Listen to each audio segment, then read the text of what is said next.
Hello friends, मेरे channel में आपका स्वागत है। आज हम old versus income tax regime की चर्चा करेंगे, जो कि 2024-25 के टैक्स रेजिम और 2025-26 का अपडेटेड तुलना हम पर।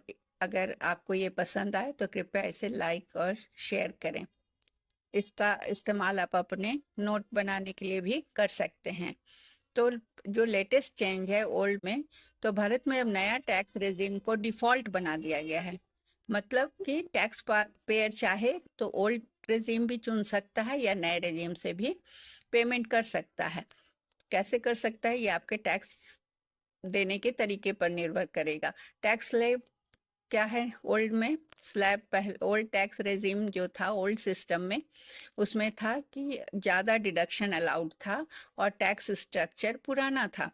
तो आय का दर क्या था? टैक्स का दर 0 से 2.5 लाख पर 0%, 2.5 से 5 लाख पर 5%, 5 से 10 लाख 20%, 10 लाख से ऊपर 30% था। और नए टैक्स रेजिम में, जो कि 2024-25 में अपडेट किया गया है, उसमें कम टैक्स रेट्स हैं, कम डिडक्शंस हैं। स्टैंडर्ड डिडक्शन दोनों में 50,000 अलाउड है, नए में भी 50 और पुराने में भी 50। इनकम टैक्स की दर नए में क्या है? 0 से 3 lakh 3 lakh to 9 lakh 10%, 9 to 12 lakh 15%, 12 to 15 lakh 20% and 15 lakh plus पे 30%। मेजर डिडक्शन जो पहले होता था वो हम अभी देखेंगे ओल्ड में क्या था, नए में क्या है। तो ओल्ड में क्या था? स्टैंडर्ड डिडक्शन दोनों में, ओल्ड और नए दोनों में 50। ओल्ड में 80C, LIC, PF, PPF, ELSS allowed था, नए में नहीं है। 80D हेल्थ इंश्योरेंस पुराने में था, ओल्ड रेजिम में, नए में नहीं है। HRA पुराने में था, नए में नहीं है। LTA पुराने में था, नए में नहीं है। होम लोन इंटरेस्ट या सेल्फ ऑक्यूपाइड होम का किराया पुराने में है, नए में नहीं है।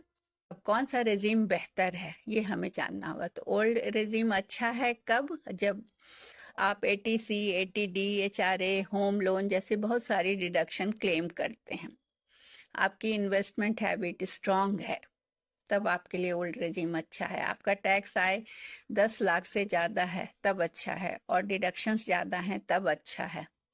न्यू रेजिम कब अच्छा है? अगर आपकी सैलरी सिंपल है, आप ज़्यादा डिडक्शन नहीं लेते, टैक्स कम स्लैब में आना चाहते हैं, इन्वेस्टमेंट करने का दबाव नहीं चाहते, तो आपके लिए नया रेजिम अच्छा है। अगर मान लीजिए एक उदाहरण से समझते हैं कि 10 लाख है जिसमें स्टैंडर्ड डिडक्शन इंक्लूड किया हुआ है 50,000, तो ओल्ड रेजिम में आपकी 2.5 से 3 लाख तक डिडक्शन क्लेम करते हैं, तो टैक्स लगभग 0 से 10,000 तक आ सकता है।